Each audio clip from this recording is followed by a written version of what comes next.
ప్రణోదేవి కాదండి, ప్రణోదేవి సరస్వతి.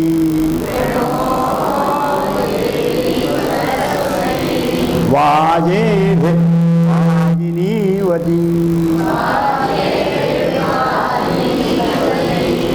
ధీనాం అవిత్ర్యవతు.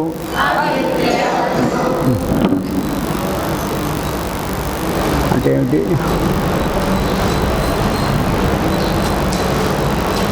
అమ్మా సరస్వతి తల్లి జగన్మాత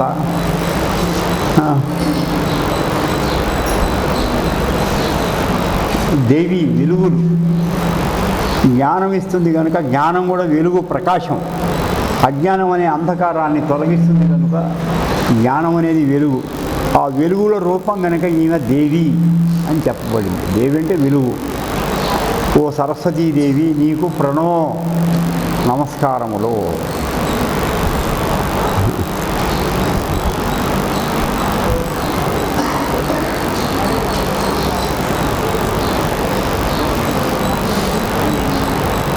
నువ్వేం చేస్తుంటావు?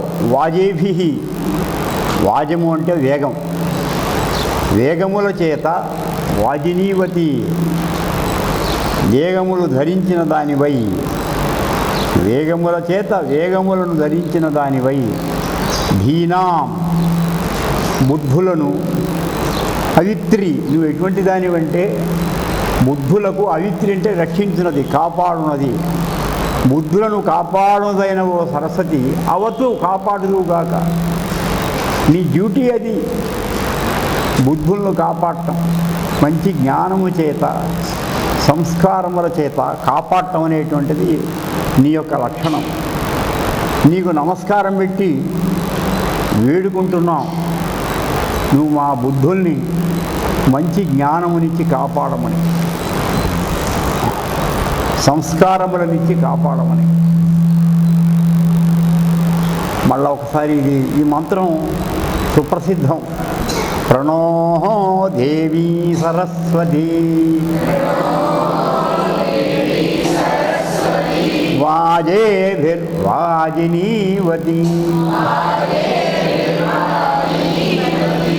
ధీనాం అవిత్ర్యవతు.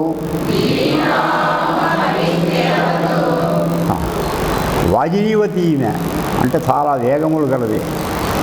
సరస్వతి నది ఉంది ఉత్తర భారతదేశంలో, చాలా వేగంగా ప్రవహిస్తుంది. ఈ మధ్య అది అంతర్నిహితమైపోయింది, అంతర్ధానం అయిపోయింది, అడుక్కు వెళ్ళిపోయింది. గంగా యమునలే కనపడతాయి, సరస్వతి కనపడదు, కానీ లోపల ఉంది. దాన్ని సటరేరియన్ కరెంట్ అంటారు. అది చాలా ఎక్కడో పుట్టిన చోట నీళ్లు ఉంటాయి. ఓసారి అనంతకృష్ణ గారు, ఒకసారి అమలాపురం నుంచి ఎవరో నాకు తెచ్చిచ్చారు సరస్వతీ నది నీళ్లు. అవి తాగితే జ్ఞానం పెరుగుతుంది. ఓ సరస్వతీ నది 7 పాయలుగా ఉన్నావు నువ్వు, అంతేకాదు ఆకాశంలో ఉరుములుగా ఉన్నావు. 7 పాయలు సరస్వతీ నదికి. ఏమిటి ఆ 7 పాయలు అంటే 7 లోకాలు, భూర్భోస్వరాది 7 లోకములు ఆ సరస్వతీ నది యొక్క 7 పాయలే. 7 వ్యాహృతులు. మొదటి రాసుకోవాల్సింది 7 లోకాలు, వాటి గురించి చెప్పుకున్నాం. 2 సప్త వ్యాహృతులు. వ్యాహృతి అంటే ఉచ్చారణ. 7 రకములైన ఉచ్చారణ ఏమిటి అంటే మనలో కుండలినీ శక్తి, భక్తుల్లో యోగ సాధకుల్లో ఒక్కొక్క చక్రమును, మూలాధారం, స్వాధిష్టానం తెలుసుగా. ఇవన్నీ మీకు మణిపూరం, అనాహతం, విశుద్ధి, ఆజ్ఞ 6 దాటి 7వదైన సహస్రారాన్ని చేరుతుంది. అది 7 పాయలు. ఈ 7 చక్రములు కుండల్ని దాటుతున్నప్పుడు ఎందుకు దాటుతుంది? ఏమన్నా పామును ఇట్లా కొట్టినట్టు లేపినట్టు ఏం లేవదు. తదకిందులుగా శీర్షాసనం చేసినా కుండల్ని లేవదు. అసలు కుండల్ని లేపాలని నువ్వు ప్రయత్నం చేయక్కర్లా. నువ్వు గనక భక్తి యోగ సాధన చేస్తే భగవంతుని యొక్క సంకల్పం ప్రకారం నడుస్తూ కర్తవ్యములు ఆయన విడిచిపెట్టి నువ్వు చేయవలసిన కర్తవ్యాలు చేస్తూ నువ్వు అందరి జీవులను ప్రేమిస్తూ సాధన కనుక యోగ సాధన చేసినట్లయితే ఆటోమేటిక్గా దానంతదే కుండల్ని పైకి వేస్తుంది. నువ్వు ప్రత్యేక ప్రయత్నం ఏమీ చేయనక్కర్లేదు. ఆ కుండల్ని 7 పాయలను దాటుకుంటూ వెళ్తుంది. 7వ పాయ దగ్గర లీనం అవుతుంది పరమేశ్వరుల్లో.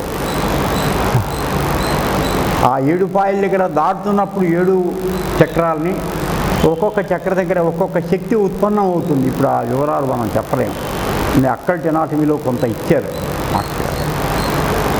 ఇప్పుడు సమయం కాదు. మూలాధారం పృథ్వీతత్వానికి అది దాటినప్పుడు ఒంట్లో ఉన్న సాలిడ్స్ మీద కంట్రోల్ వస్తుంది. ఎముకలు, కండరాలు ఇత్యాదు. స్వాధిష్టానం అగ్నికి సంకేతం, అగ్నికి ఆధారం. మనలో ఉన్న హీట్ ఎంత ఉండాలో అంత ఉంటుంది. ఇంపల్సెస్ అవి కంట్రోల్లో ఉంటాయి. మణిపూరం నాభిదేవ్ చక్రం, అది జలస్థానం.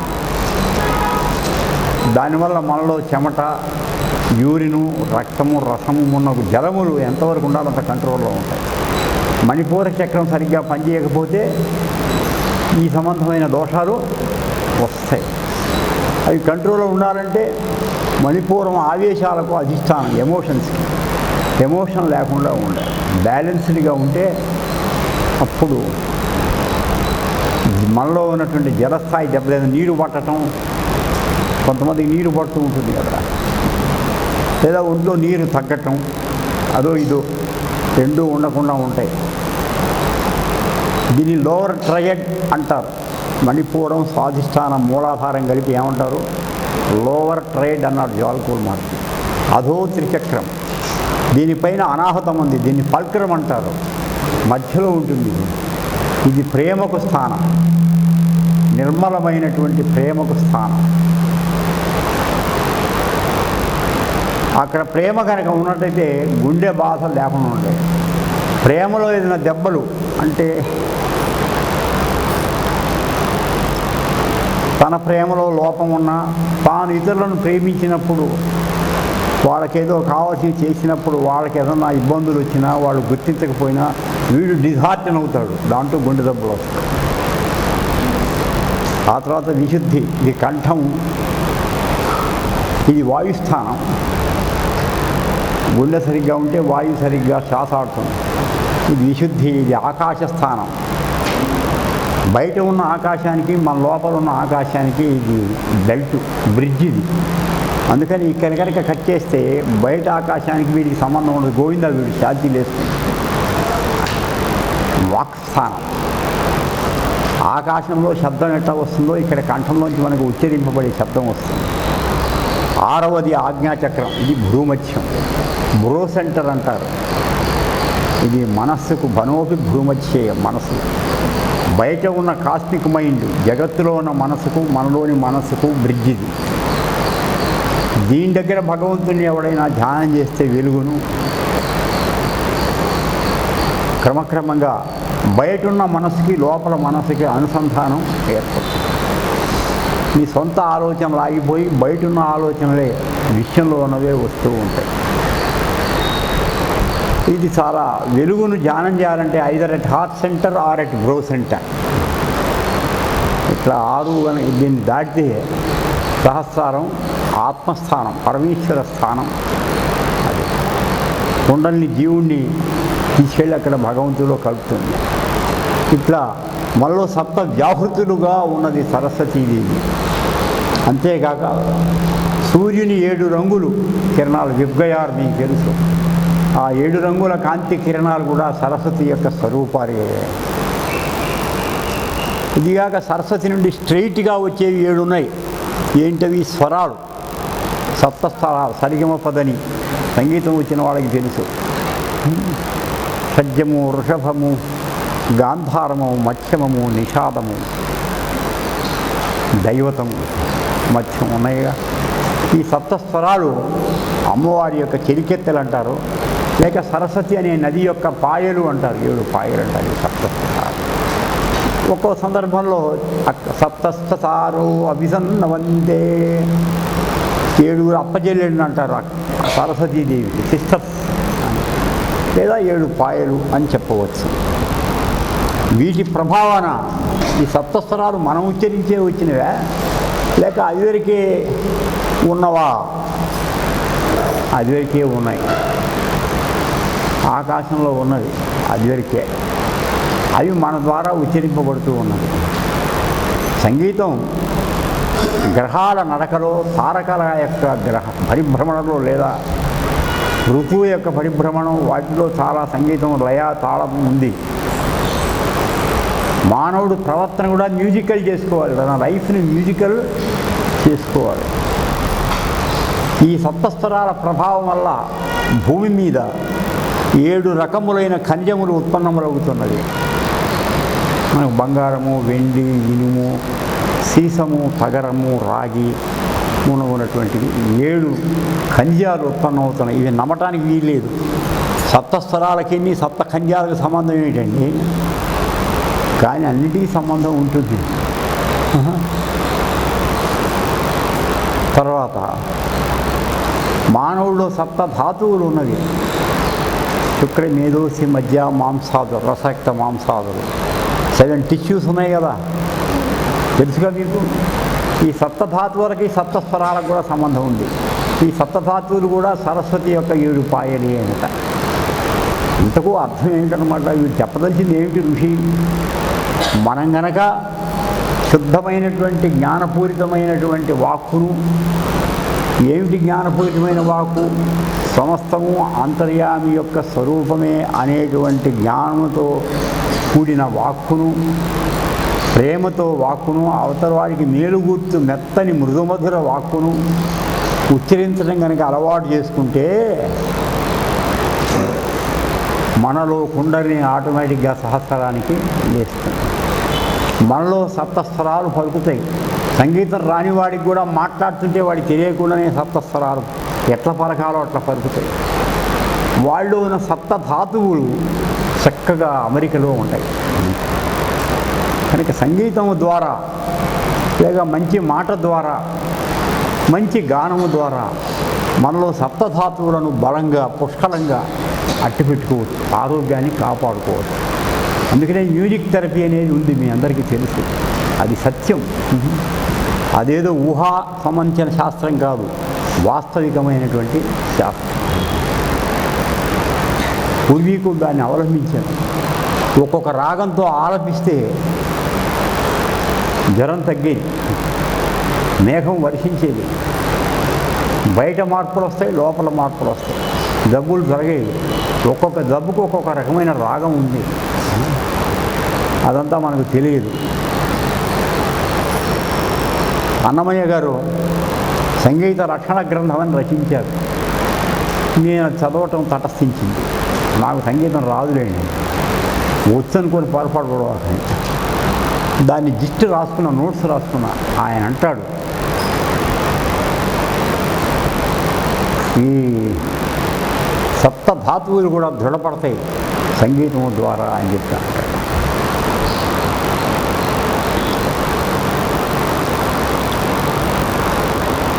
ఈ బ్రహ్మాండము యొక్క సృష్టి అంతా కూడా సరస్వతి నది యొక్క 7 పాయలే. వీటినే సప్త సింధువులు అంటారు.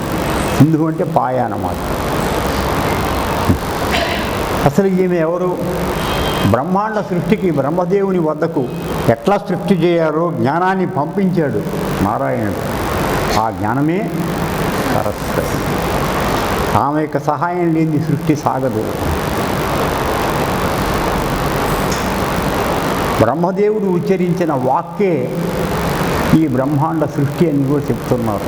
ఉచ్చారణ, utterance of the creator is the creation. ఆ రకంగా ఈ మొత్తం క్రియేషన్ 4 వాగ్రూపములుగా తర్వాత చూద్దాం. సరస్వతి స్వరూపమై ఉన్నది. ధీనాం అవిద్రియవతుహ. ధీ అంటే ధారణకు ఆధారమైంది, మనలో ధారణ చేసేది. ఏదైనా వేదం కానీ మంచి శాస్త్రములు చదువుకుంటే అవి మనకు అర్థమై మనకు వంట పట్టి నలుగురికి ఉపయోగపడేట్టుగా చేసేటువంటి శక్తి పేరు ధీ అన్నమాట. ఏ శాస్త్రమైనా నలుగురికి ఉపయోగపడాలి, అప్లికేషన్ ఉంటేనే దాని యొక్క ప్రాధాన్యం. మెడిసిన్ చదివాడు, ఫారిన్ పోయించాడు, ఎంతో డిగ్రీలు సంపాదించాడు. ఫీజు మాత్రం కన్సల్టేషన్ ఫీ 1000 రూపాయలు. ఎందుకండి వాడి బతికేందుకు దండగా ఇంత చదువు చదివితే? ఇంత చదువుకు పెట్టుబడి ఎక్కడి నుంచి వచ్చింది? గవర్నమెంట్ స్కాలర్షిప్ ఇచ్చింది అంటాడు. గవర్నమెంట్కి ఎక్కడి నుంచి వచ్చింది డబ్బులు? ప్రజల నుంచి. ఏ ప్రజల నుంచి వచ్చినటువంటి ధనంతో నువ్వు పెద్ద చదువు చదువుకున్నావో ఆ ప్రజలకు ద్రోహం చేస్తున్నావు కదండి.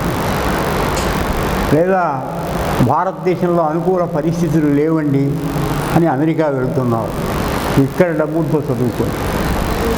సరే కానివ్వండి, ఇప్పుడు ఆ విషయాలు ఏంది. కానీ మొత్తం మీద శాస్త్రముల యొక్క ధారణం చేసే శక్తి ధీ, దాన్ని కాపాడే అవిత్రి అమ్మవారు కాపాడుగాక.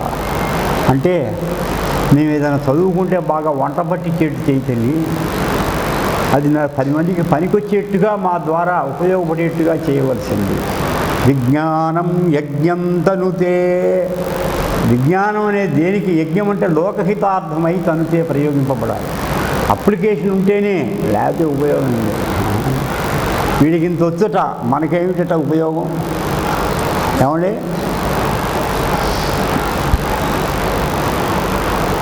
ఈ శతాబ్దంలో పెద్ద గ్యాప్ అదే. చదువుకున్న వాళ్ళు ఉన్నారు, కానీ 10 మందికి ఉపయోగపెట్టక దాన్ని క్యాష్ చేసుకుంటున్నారు తాము చదువుకున్న చదువుని కదండి. సరే, వాజేభి అంటే తన వేగముల చేత మన బుద్ధిని ఆమె మంచి జ్ఞానం అబ్బేట్టుగా రక్షించుగాక. సరస్వతీదేవి అనుగ్రహం ఉంటేనే అబ్బేది, మన తెలివి కాదు. ఇంకా వాజము అంటే వేరే అర్థం కూడా ఉంది, అన్నం అని కూడా అర్థం. వాజం అంటే అన్నం.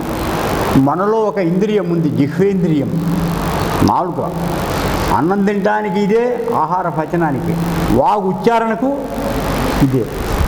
ఇది జ్ఞానేంద్రియములలో వస్తుంది, కర్మేంద్రియములలో వస్తుంది. రెండిట్లో వచ్చేది ఉభయేంద్రియం, ఇది నాలుక అన్నమాట. కనుక వాజం అంటే ఆహారం కూడా. ఈ వాజం అంటే ఆహారమును విముర్చుకునేటువంటి శక్తి, అది కూడా సరస్వతియే.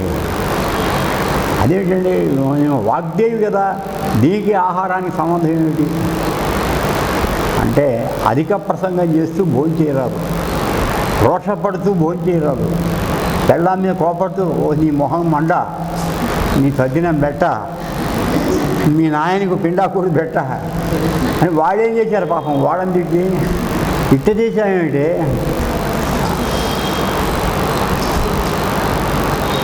కొంతమందికి ఉప్పు కారం బాగా ఉండాలి, అవి కనుక లేకపోయినట్టయితే భార్యను తిడతారు. భార్య అభిరుచి ఈయన అభిరుచి తేడా ఉందనుకోండి రుచుల్లో, అప్పుడు రోజు శాపనార్థాలే, కలహాలే. పోనా ఎవరో ఒకరు అడ్జస్ట్ అవుతారు. ఏం చేస్తుంది, జనరల్గా ఆడవాళ్ళే అడ్జస్ట్ అవుతారు. ఏం చేస్తారు, తస్తారా, వాళ్ళు కూడా కారం అలవాటు చేసుకుంటారు. లేదా భర్తకు కారం అలవాటు లేదనుకోండి, వాళ్ళ అలవాట్లు మార్చుకుంటారు. మొత్తం మీద భోజనం చేసేటప్పుడు ప్రసన్నంగా, ఆహ్లాదంగా, హాయిగా, హాస్యం ఒప్పాడుతుండగా చేస్తూ ఉండాలి. మాస్టర్ గారు భోజనం చేస్తుండగా పక్కన కూర్చునే భాగ్యం అది సామాన్య విషయం కాదు. నాకు ఎన్నో పర్యాయములు కలిగింది, లెక్కకు మిక్కిలి. ఎప్పుడూ హాస్యాన్ని ఒప్పిస్తూ నవ్విస్తూ చాలా ఆనందంగా. మౌనేన భోక్తవ్యం అంటారు, మౌనంగా భోంచేయాలి, అది కరెక్టే. కానీ మౌనంగా అంటే వచ్చిన ఆవేశాన్ని దిగదీసుకుని అట్టపట్టనిగా బీచిని తన్నుకొని కాదు. హాస్యం, మంచి విషయాలు, భగవద్ విషయాలు మాట్లాడుకుంటున్నాం అనుకోండి, ఏదో హాస్యం ఉందనుకోండి, అప్పుడు హాయిగా భోంచేస్తారు. కనుక మంచి వాక్కుతో కలిసి భోజనం కనుక చేస్తే ఆ భోజనం బాగా అరుగుతుంది, ఆహారాన్ని ప్రాణశక్తిగా సరస్వతీదేవి మారుస్తుంది అని ఈ మంత్రం చెప్తున్నది. అది వాజినీవతి అంటే. కనుక శుద్ధ వాక్కు గలవాడు, జ్ఞానమును మంచిగా నలుగురి ఉపయోగపెట్టేటువంటి వాళ్ళు ఆహారం బాగా అరుగుతుంది, లోపల ప్రాణశక్తిగా అది మారుతుంది. కనుక ఈమె 2 రకాల పనులు చేస్తున్నది. శాస్త్రాది జ్ఞానములను నిముర్చుకొని జీవుల్ని కాపాడుతున్నది, వాళ్ళకి మంచి బుద్ధినిచ్చి, జ్ఞానమయమైన బుద్ధిని. ఆహారం స్వీకరించి దాన్ని బాగా అరిగించుకునేట్టు వేసి అన్నమయ కోశాన్ని కాపాడుతున్నది, శరీరాన్ని కాపాడుతున్నది, ప్రాణమయ కోశాన్ని కాపాడుతున్నది. ఇట్లా 2 రకములైన పనులు చేస్తున్నది. మేము నమస్కారం. ఈ రెంటికి సంబంధం ఉంది. మంచి ఆహారం పుచ్చుకున్న వాడికి మంచి వాక్కు వస్తుంది, మంచి వాక్కు ఉన్నవాడికి మంచి ఆహారం విముక్తుకుంటాడు, వాడు అరుగుతుంది. 2 ఉన్నాయి, ఒకదానికి ఒక సంబంధం ఉంది. ఇది ఎట్లా రీజనింగ్ కాదు, విశ్వసించటమే. మాకు తర్కంగా చెప్పండి అంటే ఇప్పుడు అది చెప్పేది కాదు, అది ఎవడి అనుభవంలో వాడు చూసుకోవాల్సిందే అన్నాడు. కనుక మంచి ఆహారం తినండి, దయచేసి ఆవకాయ వదిలేయండి. మీ అందరికీ నా విన్నపం. నేను తినను కాబట్టి మిమ్మల్ని అందరినీ తినొద్దని చెప్తున్నాను అనుకోవాకండి. మంచిది కాదు. ఉప్పు కారాలు ఎక్కువ తినవాకండి. అసలే మనం తినే తిండి వేయించిన కూరలు, నా బొంద వాటిలో శక్తి ఉండదు, వైటాలిటీ అంతా ఎగిరిపోయి ఉంటుంది. నిర్జీవములైనవి వాటి పైగా ఫ్రిడ్జ్లో పెట్టుకుని అతి నిర్జీవములు శవప్రాయం అవుతుంది. మనిషి శరీరం కూడా శవప్రాయం అవుతుంది. కనీస పక్షమైనా మనం కాపాడుకోవాలంటే కూరలు వేయించకుండా ఉండటం ఒకటి, ఉప్పు కారాలు ఎక్కువ లేకుండా ఉండటం ఒకటి. మరీ తప్పని నన్ను గురించి ఒక పేరు, ఈయన ఎప్పుడు టైఫాయిడ్ కూరలు తింటుంటాడండి అంటే పచ్చడి కూరలు అని చెప్పి నవ్వితే నవ్వారు. ఏం చేస్తాం.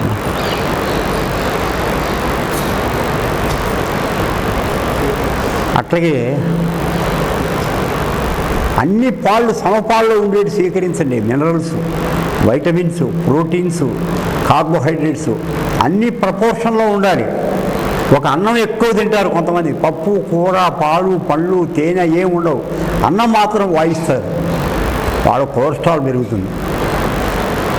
నెయ్యి, నూనె వాడితే కొలెస్ట్రాల్ పెరుగుతుందని చెప్తారు అల్లోపతి వైద్యులు. అంతేకాదు సమపాలలో పోషక పదార్థములన్నీ లేకుండా ఒక్క పిండి పదార్థాన్ని పుచ్చుకున్నా కూడా కొలెస్ట్రాల్ పెరుగుతుంది. అంతే కదా. మరి కొంతమందికి తేనె అసలు ఇష్టం ఉండదు. మా అనంతకృష్ణ గారు చెప్తుంటాడు, రోడ్డు అవుతాడు ఫారినర్స్ తేనె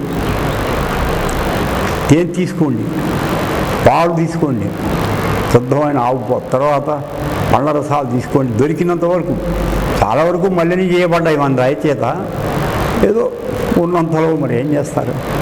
కనుక మంచి ఆహారం తీసుకున్నట్లయితే మంచి వాక్కు వస్తుంది అని చెప్తున్నాడు. మంచి వాక్కు ఉంటే ఆహారం అరుగుతుంది అని 2 చెప్తున్నాడు. ఇముడుతుంది, అది ప్రాణశక్తిగా టర్న్ ఓవర్ అవ్వాలి, అవుతుంది. మళ్ళీసారి ఈ మంత్రం అనండి. ప్రణోహో దేవీ సరస్వతి వాజేభిర్వాజినీవతి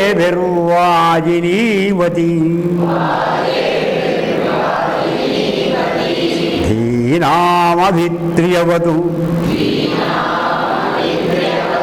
అక్షరాభ్యాసం చేసేటప్పుడు ఈ మంత్రం పఠిస్తారు.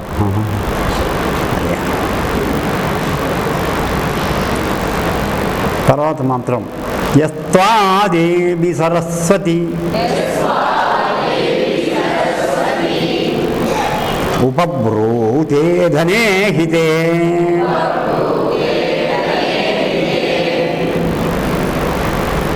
ఇంద్రం నవృత్రసూర్యే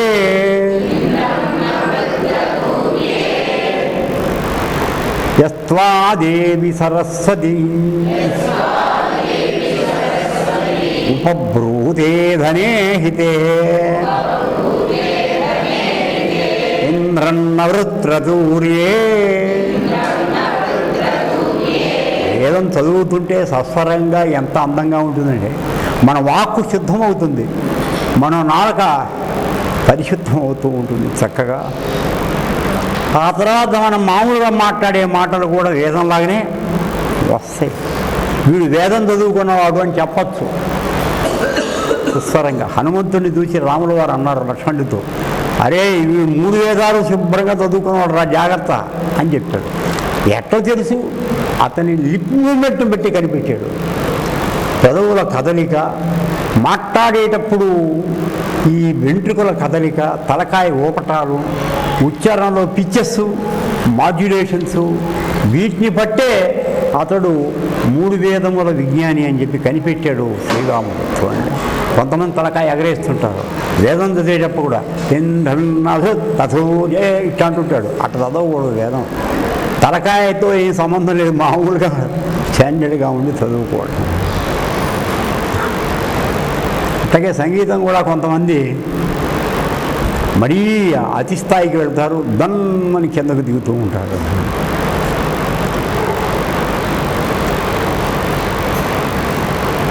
సంగీతానికి ప్రాధాన్యం ఇచ్చి భావం అర్థం కాకుండా చేస్తారు. వాడు ఏం పాడాడో ఎవడికి తెలియదు. త్యాగరాజ కీర్తన అంటారు, నా బొంద కీర్తన. ఎంతసేపు సరిగమ పదంలో కొట్టుకోవటమే సరిపోతుంది. సంగీతం, సాహిత్యం, భక్తి ఈ మూడు పాయలు కలిసి త్రివేణి సంగమమే పాట అన్నాడు అన్నమయ్య. తన లక్షణ గ్రంథంలో చెప్తాడు. ఈ మూడు కలిసి ఉండాలి. హృదయంలో భగవంతుని యందు భక్తి ఉండాలి, భావం చక్కగా ఒలికేట్టుగా ఉండాలి, స్వరబద్ధంగానూ ఉండాలి. మూడు ఉండాలి. ఇందులో ఏ ఒక్కటో మిగతా రెండు కొందరు పాడుతుంటారు డబ్బు కోసం కచేరీలు. సంగీతమే కానీ అందులో సాహిత్యం ఉండదు, భక్తి ఉండదు. ఈ మూడు కలిసి ఉండాలి.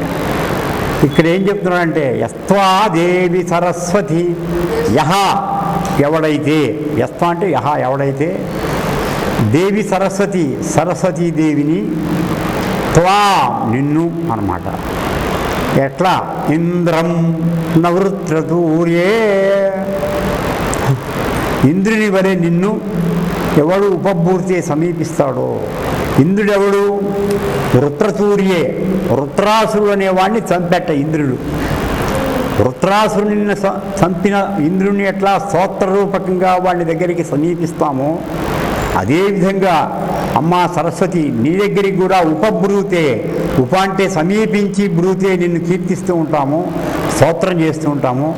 అట్టి వాడికి ధనేహితే, ఒకవైపు ధనం, ఇంకొక వైపు హితం, ఈ రెండు చేకూర్తనే మాట లేదు, మనం కలుపుకోవాలన్నమాట ఇక్కడ. కాబట్టి ఏం చెప్తున్నాడు?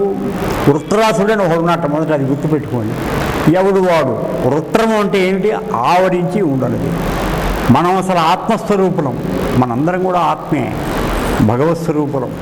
మన చుట్టూ మనస్సు, శరీరము, మనస్సు, బుద్ధి, ఇంద్రియములు ఇవి అల్లుకొని ఉన్నాయి.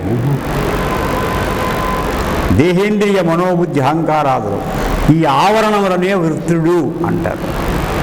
అన్నిటికంటే పెద్ద అసురుడు వీడు. ఏ అసురుడైనా చస్తాడు కానీ వీడు దావుడు. ఎట్లా? ఉదాహరణ చెప్తా. భాగవతంలో మాస్టర్ గారు సెలవిచ్చారు. కామక్రోధాదులు చచ్చిపోవచ్చు, కానీ నాలో దుర్గుణములన్నీ చచ్చిపోవచ్చు, కానీ దుర్గుణములన్నీ పోయేయండి, నా అంత సద్గుణవంతుడు లేడండి అనే భావం వస్తుంది. అది పోదు. అది చాలా కష్టం కదండి. మీరు ఆలోచించండి. వీడేం చేస్తాడు? తనలో దుర్గుణాలు పోయినాయట, ఇతరులో దుర్గుణాలు ఉన్నాయని చెప్పి ఆరోపణ చేస్తూ ఉంటాడు. మిగిలిన వాడికంటే నేను సద్గుణ రాశిని అంటాడు. ఈయనేమో రాముడా, హనుమంతుడా అంటుంటాడు, ప్రహ్లాదుడా.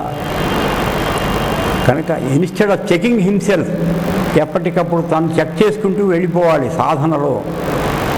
తెలియకుండా వాడికి తెలియకుండానే లోపల నుంచి ఒక అహంకారం బయలుదేరుతుంది, నేను సద్గుణవంతుణ్ణి అని చెప్పి. ఇన్ని సంవత్సరాలు మాస్టర్ గారి దగ్గర మెలిగాను. సీనియర్ నన్ను అడిగాడు మాస్టర్ ఒకసారి, ఏం పున్నయ్య నువ్వు సీసా అవట కదా అన్నారు. సీసా అంటే ఏమిటండి అన్న, నాకు అర్థం కాలే. సీనియర్ సాధకుడట. అంటే నా దగ్గర ముందుగా చేరిన శిష్యుల్లో నువ్వు ఒకడవు కదా అని అన్నాడు. అయ్యా మీ దండం పెడతా, అట్టి భావం నాకు ఎప్పుడు కలగకుండా చేయండి. ముందు చేరాడా తర్వాత చేరాడా దాన్ని బట్టి ఉండదు. అది ఎంత శ్రద్ధతో వాడు సాధన చేస్తున్నాడు. ఇవాళ చేయని వాడు కూడా శ్రద్ధతో సాధన చేయొచ్చు 30 ఏళ్ళ క్రితం వాడికంటే. కనుక అటువంటి భావాలు, అహంకారం అనేది, నేను సద్గుణ రాశిని అనే అహంకారం, దాన్ని వృత్రుడు అంటారు. ఈ వృత్రుడిని చంపాడు ఇంద్రుడు. వాడెట్ట చంపాడు? ఇంద్రుడు అంటే ఇంద్రియములకు అధిపతి. వాడు చంపడా, ఎంత కష్టపడ్డా చావలేవాడు. చివరికి ఇంద్రుడిని మింగబోయినాడు వాడు. అంటే మన ఇంద్రియములను, మన అస్తిత్వాన్ని మింగేస్తుంది నేను సద్గుణవంతుడనే అహంకారం. అది కనుక ఉన్నట్టయితే మానవ జీవితం చాలా కష్టపాలవుతుంది. అప్పుడు వాడు ఏం చేశాడంటే దధీచి అనే మహర్షి యొక్క వెన్నెముకను ఆశ్రయించాడు. ఆ మహర్షి తన శరీరాన్ని అగ్నితో సమర్పణం చేసి వెన్నెముకనిచ్చాడు. ఆ వెన్నెముకను ఆయుధంగా కొని ఇంద్రుడు వృత్రాసురుని చంపాడు. అంటే ఏమిటి అర్థం? ధీ అంటే మంచి బుద్ధి అన్నమాట. అందరిలో అంతర్యామి ఉన్నాడు. ప్రతివాళ్ళు సద్గుణాలు ఉన్నాయి, డివైన్ పొటెన్షియల్స్. నువ్వు పెద్ద మొనగాడివి కాదు. ఇతరుల సద్గుణములను సంకీర్తనం చేయటం అలవాటు చేసుకో, నీ సద్గుణాలను కాదు. మాస్టర్ గారు చెప్తుండేవాడు, వాడు అన్నట్ట స్టేజీ మీద ఉపన్యాసం చెబుతూ ఆత్మస్థుతి పరనిందా ఎరగనంటే నన్ను పట్టుకొని వాడు ఇన్ని మాట్లాంటాడు ఆ వేధవ అన్నట్టు. అందులో ఆత్మస్థుతి ఉంది, పరనింద ఉంది. ఇక మనకు తెలియకుండా ఇట్లా చేరతాయి కనుక దీన్ని మంచి బుద్ధితో ఇంద్రుడు సంహరించాడు వృత్రాసురుణ్ణి. ఇక్కడ ఇంద్రుడు ఇంద్రియములకు అధిపతి అయినటువంటి ఇంద్రుడినే మనకు ఆత్మజ్ఞానం అంతా తానే, అంతా పరమాత్మయే అనేటువంటి జ్ఞానం కనుక కలిగితే అనుభవంలో, అప్పుడు నేను ఎక్కువ మునగాడిని వాడు తక్కువవాడు అనేటువంటి అహంకారం చచ్చిపోతుంది. మొత్తం ఒకటే అయినప్పుడు ఇంకా ఎవడు ఎక్కువ ఎవడు తక్కువ అది పోతుంది. అటువంటి ఆత్మజ్ఞానం రూపంలో ఇంద్రియాధిపతి అయిన ఇంద్రుణ్ణి ధ్యానం చేయండి, అప్పుడు మీకు ఈ వృత్రాసురుడు నశిస్తాడు. ఈ ఆత్మజ్ఞానాన్ని ఇంద్రియ ప్రవర్తనలో ప్రకటించండి. కంటితో చూస్తున్నారు ఒక పదార్థాన్ని లేక ఒక వ్యక్తిని, చూడబడుతున్నవాడు పరమాత్మ, మర్చిపోవాకండి. మాట్లాడుతున్నారు, ఎవరితో మాట్లాడుతున్నారో వాడు పరమాత్మ. రుచి చూస్తున్నారు, ఆ ఆహారం దైవ ప్రసాదం స్వీకరిస్తున్నారు. వింటున్నారు, భగవద్గుణగానం. ఎవరైనా మంచి మాట మాట్లాడుతుంటే అవి వినండి, తప్పకుండా చెవియొగ్గి వినండి. ఒకరితో ఒకరు తిట్టుకుంటుంటే వాటిలో జరగడం అక్కడ కొంతమందికి ఒక సరదా, ఎవరన్నా ఇద్దరు అరుచుకుంటుంటే వీడి మధ్యలో దూరతాడు. అది సరదా, అది ప్రవృత్తి.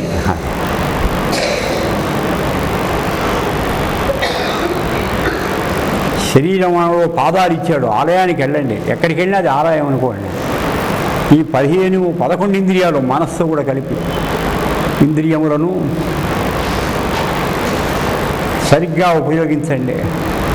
ఎవరిని చూస్తున్నారో వాడు భగవంతుడు అనుకోండి. అట్లా చేస్తే ఆత్మజ్ఞానం విస్తరి ఈ ఇంద్రియముల ద్వారా ఆత్మజ్ఞానం ప్రకటితం అవుతూ ఉంటుంది. వీడు జ్ఞాని అనే సంగతి అవతల వాడు తెలుసుకుంటాడు ఆటోమేటిక్గా. జ్ఞాని మాట్లాడే తీరు వేరు. జ్ఞాని అంటే పుస్తకాలు లేని వాళ్ళని కాదు, సమస్తము ఆత్మయే అని దర్శించిన వాడు అనుభవంలో వాడు జ్ఞాని. అంటే అట్టివాడు భగవంతుడే. జ్ఞాని తాత్పర్యమే మతం, నేను జ్ఞాని ఒకటేనన్నాడు శ్రీకృష్ణుడు. ప్రహ్లాదుడి ఉదాహరణ తీసుకున్నాం, అట్లాంటి వాడు.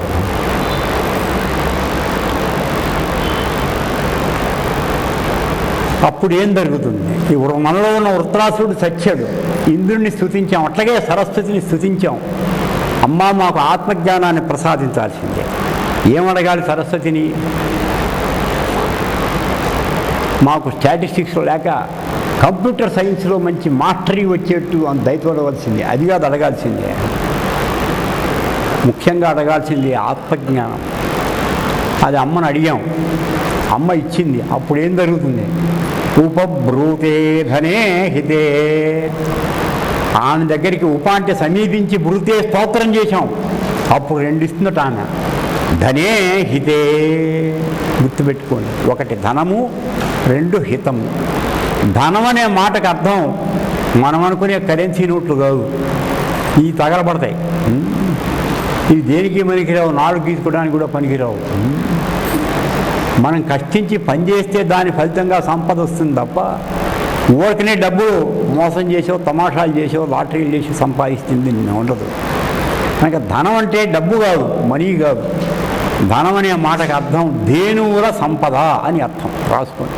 వేదంలో అన్న అర్థాలు మారిపోయిన తర్వాతి కాలంలో ధనం అంటే ధనం అనే మాటకు ధేను అనే మాటకు సంబంధం ఉంది. ధేనువులు ఎక్కువగా ఎవరికి ఉంటే వాడు ధనం బాగున్నట్టు లెక్క. ధేనువు అంటే ఆవు, కనుక ధనం అంటే ఆ గోధనమే ధనం అన్నమాట.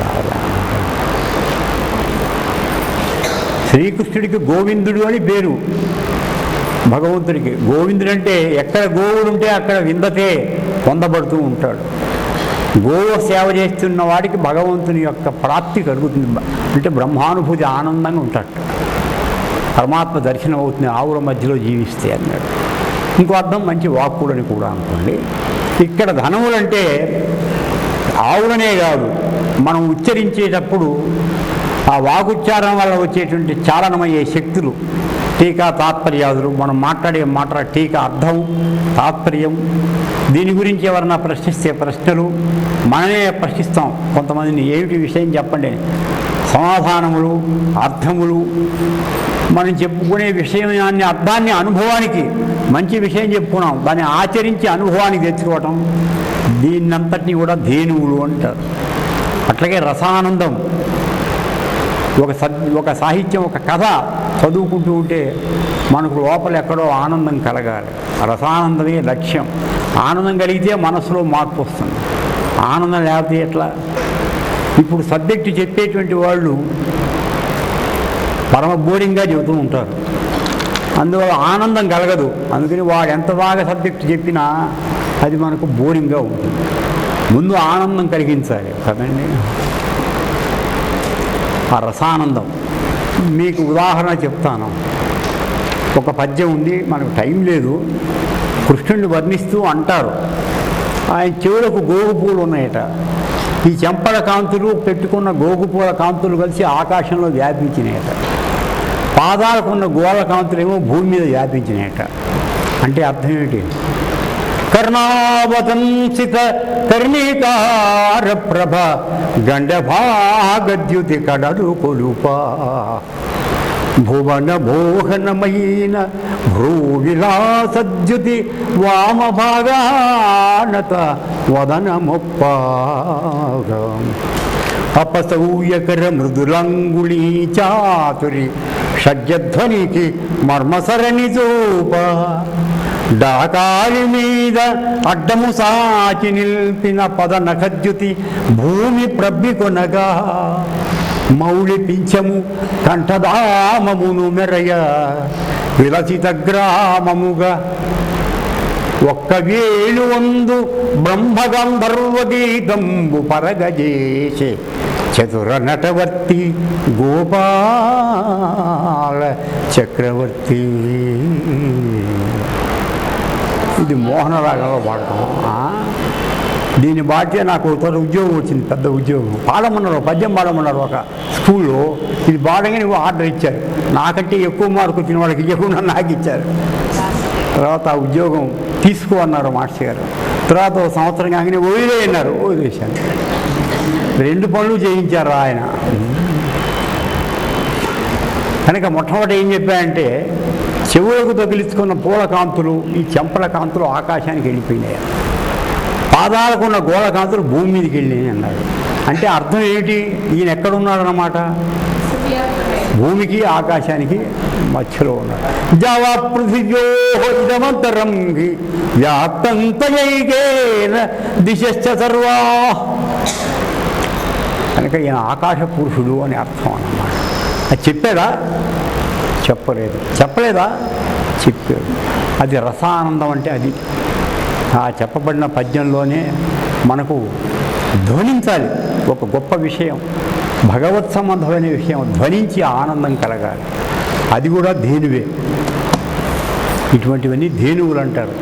అంటే మనం ఉచ్చరించడం వల్ల మంచి అర్థం తెలియాలి, శబ్దం రావాలి, టీకా తాత్పర్యాలు రావాలి, రసానందం కలగాలి. ఇవి ధేనువులు. ఇంకా హితం. హితం అంటే మిగిలినది అని అర్థం. మనస్సు, బుద్ధి, ఇంద్రియములు అన్నీ పోగా మిగిలింది ఏది అంటే ఆత్మ. ఆత్మానందం, అదే బ్రహ్మానందం. అది హితము అంటే. హితం అంటే మేలని అందరూ అర్థం చెబుతుంటారు. అసలు మేలేమిటి? అన్నిటికంటే గొప్ప మేలేమిటంటే బ్రహ్మానందమే. అంతటా లోపల బయట మొత్తం పరబ్రహ్మమే వ్యాపించి ఉన్నాడనేటువంటి అనుభవానికి సంబంధించిన ఆనందమే హితము. అది ఇచ్చేవాడు సద్గురువు. అటువంటి ఈ రెండింటినీ సరస్వతీదేవి ప్రసాదిస్తుంది. ఇందాక చెప్పింది రసానందం. మామూలుగా పద్యం చదువుకుంటే వచ్చే రసానందం. భగవదానందం అంటే తను తాను చుట్టూ ఉన్న వాళ్ళని మర్చిపోయి పరబ్రహ్మమే ఉండేటువంటి స్థితి, అది బ్రహ్మానందం. ఇది హితము. కావ్యంలో రెండు రకాల ఆనందాలు ఉన్నాయి. ఒకటి రసానందం, మామూలు విషయం చెప్పుకున్నా కూడా ఆనందంగా ఉంటుంది కొన్ని, అది రసానందం. పరబ్రహ్మానందం అది పెద్దదన్నిటికన్నా. కనుక మొదటి ధేనువు, రెండవది హితం. నేను ఇందా చెప్పిన పద్యం అసలు బ్రహ్మానందానికి సంబంధించింది ఎక్కువ. సరేలేండి. కనుక మాకు ధేనువులను హితమును చేకూర్చవలసింది అమ్మా అని ప్రార్థన చేస్తూ ఉన్నాడు. ఇవాళ లాస్ట్ క్లాస్ అండి, అయిపోయింది. మీ అందరికి కూడాను సరస్వతీ మాత యొక్క అనుగ్రహం వల్ల ఆత్మజ్ఞానము కలిగి, ఆత్మానుభూతి కలిగి, ఒకరియందు ఒకడు పరమాత్మనే దర్శనం చేస్తూ, పరిశుద్ధమైనటువంటి వాక్కు, మెత్తటి మధురమై ఇతరులతో ఎంతో వినయంగా వాడిని ప్రేమతో పలకరించే వాక్కు, పరిశుద్ధమైన ఆహారం తీసుకోవటం, ఇవి అవలంబించుగాక. మీకు ఇట్టి వాక్కు సిద్ధించుగాక. మీరెక్కడుంటే అక్కడ సరస్వతి తాండవించుగాక. మీ నాలుకలు సరస్వతీదేవి యొక్క వీణాతంత్రులగుగాక. మీ మాటలు సప్తస్వర భూయిష్టమైన గాంధర్వ సంగీతమగుగాక.